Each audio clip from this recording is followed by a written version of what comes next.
Hello friends, welcome to our channel, Target Achievers Coaching Institute. Big news, our brand new course for Uttarakhand Patwari Video and Lekpal exam is launching in just few days.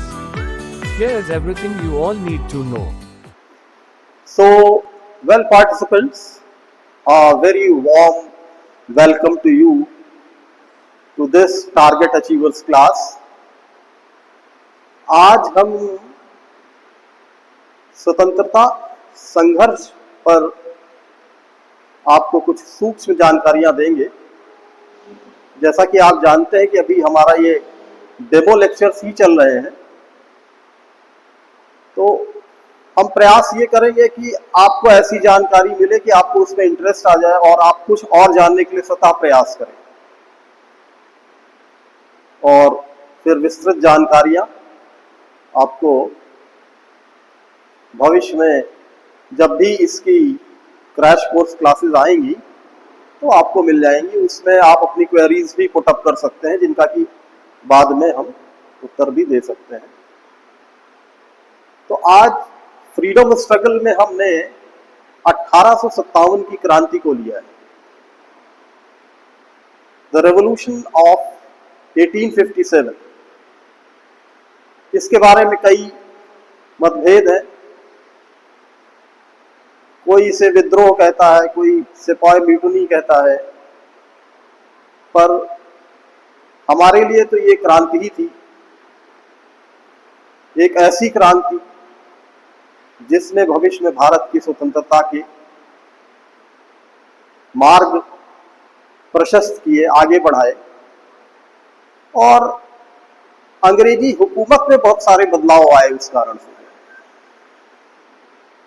अब आपको जानकर ताज्जुब होगा कि ऐसा नहीं कि 1857 की क्रांति ही जो है पहली क्रांति थी। इसके पहले भी संपूर्ण भारत में कहीं ना कहीं कोई ना कोई विरोध हुआ अंग्रेजी हुकूमत का। जैसे केरल में ट्रावनकोर में दीवान वेलुथम्पी ने 1805 में जो है विद्रोह किया था।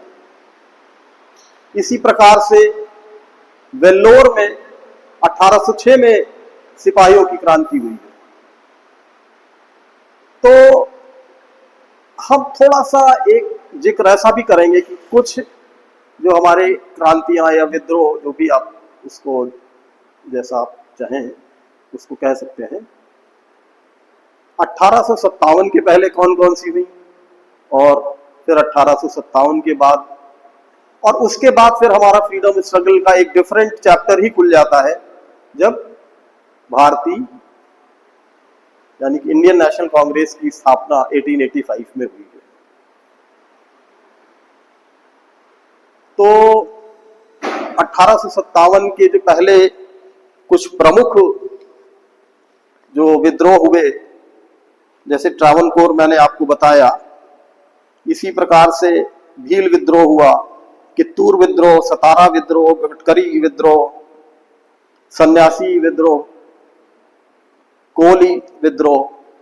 तो इसमें बहुत सारे तो महाराष्ट्र में हुए, सन्यासी विद्रोह बंगाल में हुआ और कोली विद्रोह गुजरात में था। तो ये सारे 1857 में हुए। 1857 की पटकथा जो लिखी गई वो बैरकपुर विद्रोह से हुई, जहां मंगल पांडे ने 2 अंग्रेजी अधिकारियों को गोली से भून दिया।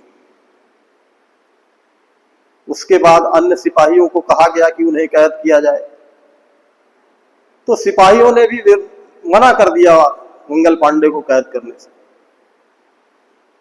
हालांकि फिर मंगल पांडे पकड़े गए और उन्हें फांसी की सजा दी गई। तो यह जो है आपका मार्च में हो गया, मार्च 1857 में। तो बैरकपुर यानी कि मंगल पांडे का जो विद्रोह था मार्च 29, 1857 को हुआ। उन्होंने हुक्सन और बॉ दो अधिकारियों को मौत के घाट उतार दिया था। इसके बाद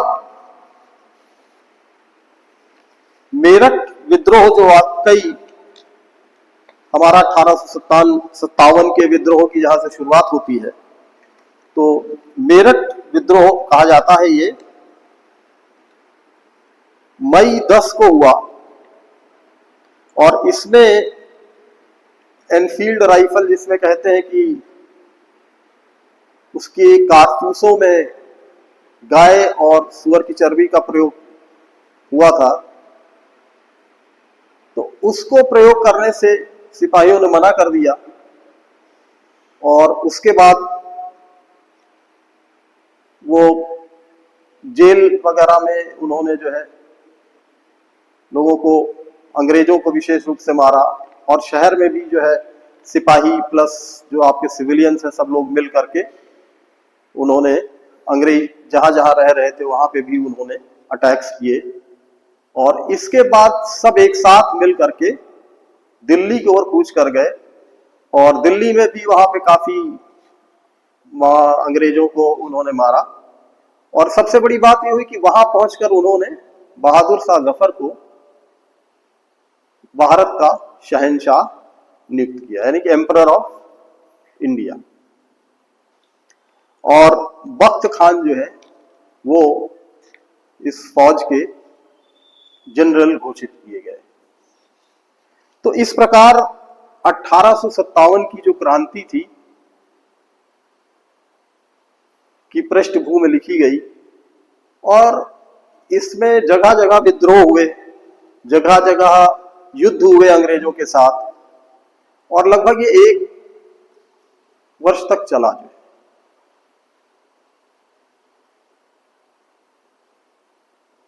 1857 के विद्रोह के कई कारण थे, जो है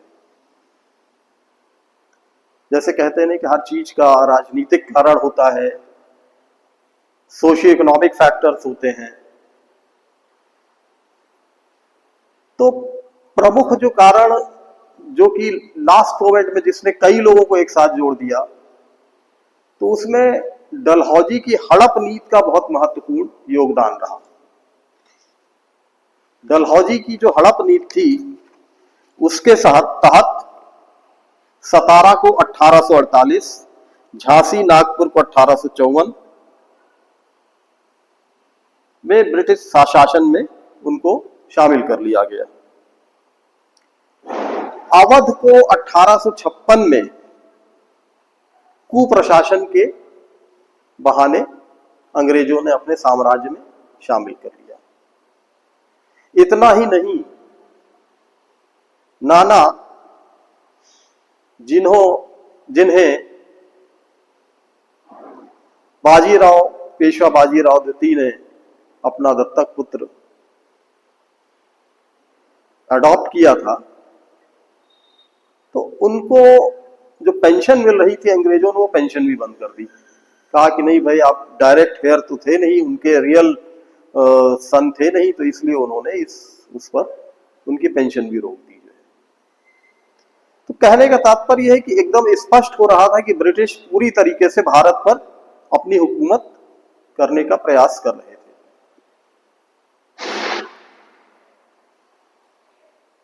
तो इसी के तहत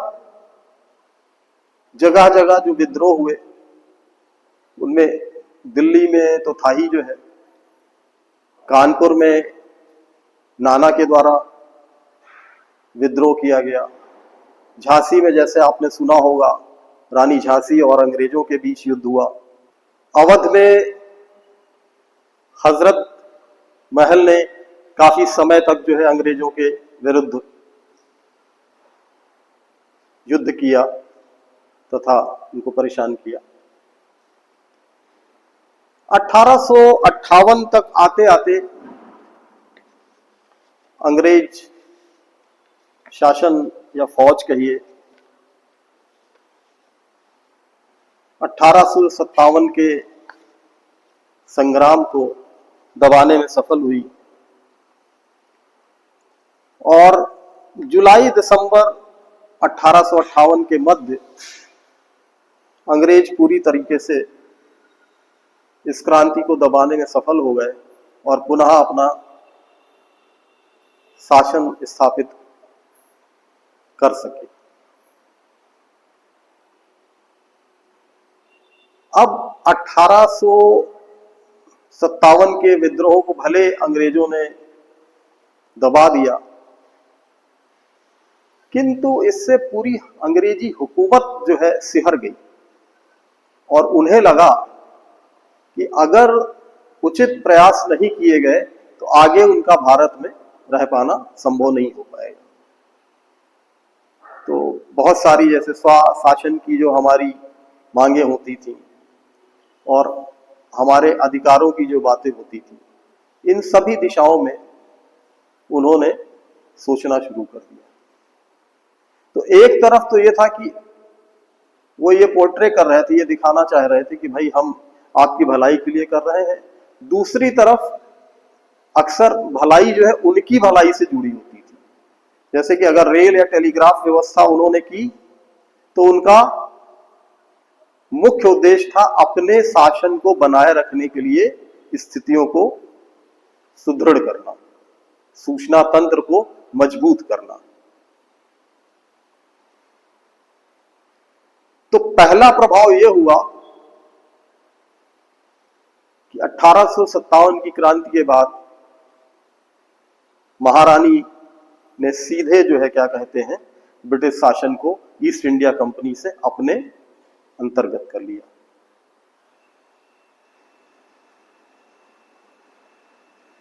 बहुत सारी जैसे डॉक्ट्रिन ऑफ जो लैप्स थी यानी कि हड़प नीति, इसका अंत हो गया।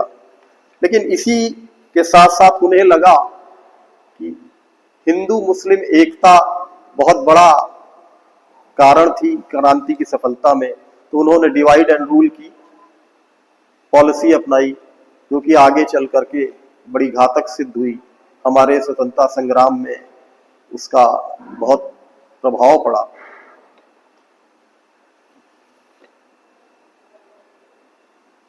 इसी के साथ ही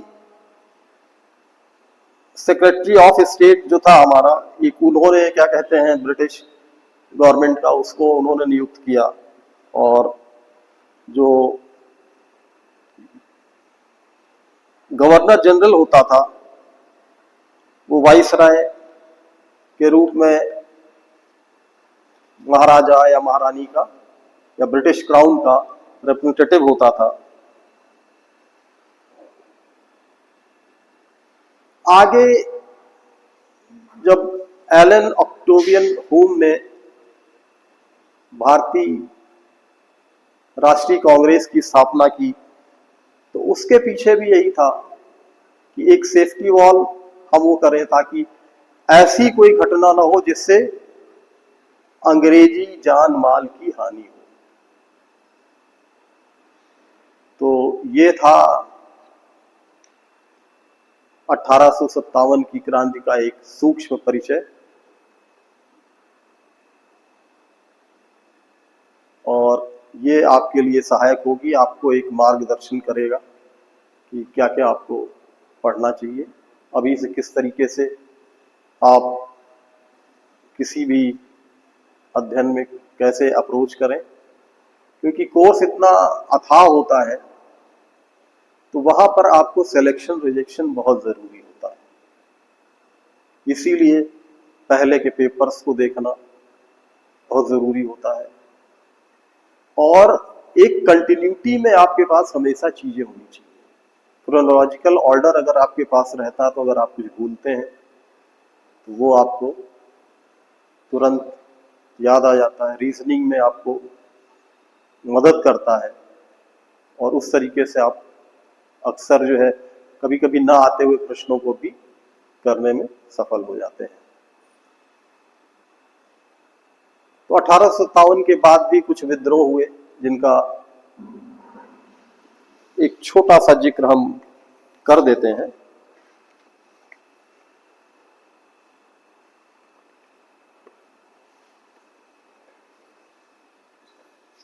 अठारह के बाद के विद्रोह में आपका